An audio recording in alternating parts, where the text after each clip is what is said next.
Martial arts shows who has a superior ability to focus, and focus with mental conditioning is what leads to intelligence, intellect, and even perceived intellect in a society of cheaters and secret societies and political groups that constantly harass and pester people. You know, and we all know that. We all know about even groups that people like Anonymous. We know how things go. So the argument that the small man is not given a fair shake does not hold any weight. And no Asian martial artist or shorter white martial artist, no person who is wise would ever dream of making the argument that sparring does not show who's the top martial artist, number one. And number two, that it's not fair to the small person. If you are proud of your race, you're not going to say, well, that race is taller, so therefore in natural combat, we can't beat them, that's all there is. I've never heard of a great Chinese kung fu master that has ever said anything along those lines. Instead, they looked within themselves and said, how can I outmaneuver this guy? In other words, how can I outsmart them? Or as Ali said, I outwit them and then ... I outhit them. So how can I outwit them?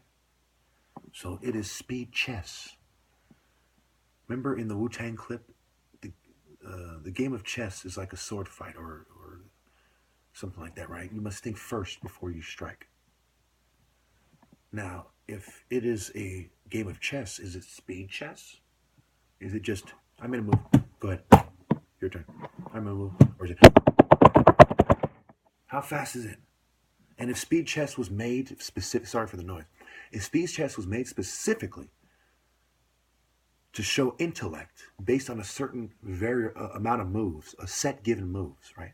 You say, well, the horse can move here. Well, a human being that does a foreign martial art, or even he might move unpredictably because you throw them off, has no set of moves. So martial arts is by far more complicated than chess, and you have to do it while you're physically active in the most physically active physical activity, the most demanding physical activity, rather. So when you look at body types, right away, the insightful martial artist says black people invented martial arts. Why? Because the average black person, not only do they come from the original land, the average black person is a superior physical body, right? And that's from generations of martial arts, as opposed to the people who got a samurai sword from a farming tool. They came from generations of farmers doing basic fighting, and one day they turned one of their farming tools into a samurai sword. Look it up. Mainstream history. Okay? We are the people who invented it naturally. They're the people who one day said, let's do what the black guys are doing, and let's turn this farming tool into a samurai sword. Okay, when were Egyptians and Beni Hassan recorded doing martial arts? When was the samurai sword invented? Who are the Asiatics? Who are the Hittites? And what does it mean for them to have an empire? And who did they trade with? And how far did their empire reach? When you answer those questions, you follow the trail of martial arts. You don't even need to follow it through India. You can follow it through the Hittites as well.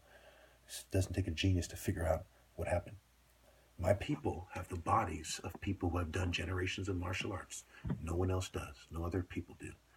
And I mean black people. Now, when you're talking about Asians, you're talking about a mere decades of martial arts, or a few hundred years. If anyone who knows anything about evolution, okay, if you're a scientist, for example, knows that a few hundred years, not much is going to happen, right? A little bit, yeah, a little bit. Especially if you marry other martial artists' families, which you see them doing a bit. But it's nothing compared to 100,000 years of martial arts. So the black man's body is superior in a way that the other races won't catch up overnight. And by exposing eugenics every step of the way, ensures that they will be forced to use technology and or wipe out the black man, just to pretend that's not the case. And before you say that what I'm doing is making it worse, you're taking a house nigga's argument, and the house nigga is not the top martial artist for a reason. They all know I'd outmaneuver them and kill them ritually in conflict. The reason why Africans settled it that way, because they knew the smarter man would win. Think about it. The Igbo said, if you really have a problem with this person, and you must fight, and it cannot be settled, resolved, fight to the death. And the Igbos that remained became royal families, and they became the family that kept repelling others in that region. And guess what? I'm from a royal family. Do you think that's a coincidence? They're from a long line of farmers and nomadic people. I'm not disrespecting them, but let's look at it for what it is. And I'm from a long line of people that expelled big black guys from the toughest part of the world, in the toughest region, in the most populated place. Nigeria is the most populated country in Africa. So imagine the Igbo tribe that expelled, each other, fighting over things, right? 33 factions of tribes, many martial arts conflicts over thousands of years, forged my people into the most proficient and effective minds. And when you look at the statistics before they sabotage us to cover it up, you see that we outperform every other group academically. So if there's no connection between martial arts, how come the best fighters, Ali, of Igbo descent, of Nigerian descent, Tyson, okay, these are African Americans of Nigerian descent, right? How come the best fighters, whether you're talking about martial artists, capoeiras like Makakau, who defeated Koda and proved in 1909 that black martial artists dominated the American history, okay, dominated, just like black boxers. The black martial artist is to the history of North and South America, Central America, the islands and so on, what, the black boxer is, okay? You starting to see what I mean? Makakau was the Ali of 1909, and he was a capoeira. I don't do capoeira. I am not Brazilian, I'm not Angolan, but I can beat any one of them, and they're welcome to accept my challenge, and they're welcome to do capoeira, and I'll even make an exception. They don't have to do light contact if they do a move that doesn't allow them to, and I'll still beat them. We all know that. So, anyway, and I don't mean any disrespect, I'm just showing you that I don't play favorites. I just tell it how it is. And just because I temporarily make a group look good doesn't mean I'm kissing their ass. I'm trying to get them on my side. All right, so at the end of the day, the tall guy is a lanky Ichabod Crane type. If he has inferior DNA, right? He cannot maneuver as well because he doesn't have that brain power. And his culture is also inferior. So when he steps in the ring, you see a clumsy, inferior body with an inferior mind as a result of inferior conditioning and inferior brain, and they're not really Christian. They're a fake Christian church stepping in the ring. You think the white man wants to highlight that they're shallow and inferior? No. Or do you think anyone wants to highlight that the Egyptians, who are mixed people, civilized the world? The ancient mulattoes, if you will, civilized the world. Because what am I? I'm black and Caucasian. There's a thin line between Eurasian and Asian. If you get my drift, you're Asian, which is my Caucasian, right? And black. You see what I'm saying? So mulattoes civilized the world. Ali was lighter skinned. Bob Marley is half white. And on. Okay? So when you look at this thing for what it truly is, number one, it shows that God believes that God is in all children and that we can be mixed together in a way to create a superior being. Okay? I believe in separating the people. Okay? Because I believe that creating people like me can be an abomination if you're not careful. You can create a master race because of recessive versus dominant. Let's say the white man has certain dominant traits that complement the black man's dominant traits, for the sake of argument. And that's why the Egyptians fought the best. Let's just say for the sake of argument they did, and that's why. Okay? Because remember, the chariots didn't come later.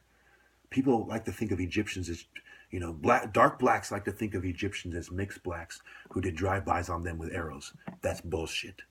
Those guys did not come till later. Those chariots didn't come later. We were going toe-to-toe with you guys, and we built the pyramids. You didn't. No offense. So, at the end of the day, you got to give me my fucking props. Egyptians aren't a bunch of Arabs doing fucking drive-bys on chariots. Don't let these people brainwash you.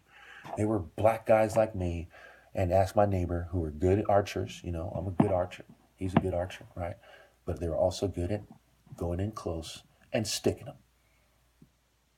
Imagine, I'd like to ask my neighbor, imagine if I had been doing archery all my life, along with my martial arts. Can you imagine I'd be one L warrior motherfucker? That is how we civilize the world. So my view is not racist, because I believe the master race is not one race, but I believe you cannot have the master race without a strong black component in the DNA. That's honestly what I believe. And I believe, and that is based on science, completely. And then I add the religious aspect later. For example, Nahum 8:10, to complement what I've already, my scientific theory, if you will. So between the fact that my uncle, who passed away, graduated top from UC Berkeley Law School, spoke English as a third, fourth language or something. My dad, brain surgeon, came here speaking English as a sixth language.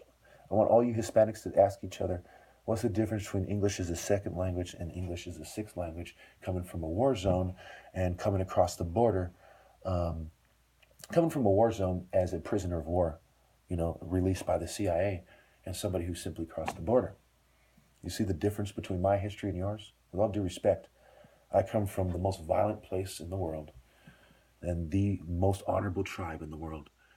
Name one tribe that has sacrificed more in the name of God than mine. And they did it in 3 years, right?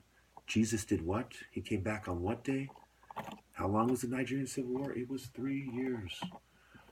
They say Jesus died at 33. That's 2 3s together. Now, I'm not a fucking occultist and all this, and I'm not saying that's why it happened, but it is an interesting coincidence, and it probably is just nothing more than that. I'm probably the first one to think about it. I don't know. But I'll tell you this. What I do know is that my tribe deserves to be elevated above all other people. And the fact that we are not means that the 2.7 billion Christians in the world, Christians and Catholics, are not doing their job. Was it your tribe that fought the most violent fucking people in the world, with hand-me-down weapons while they have fucking aircrafts and shit? While they got fucking tanks and shit. Was it you? Was it you? 2 million of your tribe or your people die in the name of God. Are you going to compare World War II to that? In the name of white supremacy and taking over the world and using a swastika instead of a cross? No, it's not the same. Yes, you fought communists, but no, it's not the same. Nobody in human history has carried their cross for Christianity specifically more than Igbos have. Nobody. And yet we also outperform people, every other group in school. But these people say we value intellect over superstition. Well, what does your intellect tell you about our Christian culture? Less than Igbo? What does your intellect tell you about my argument about focus and sanity?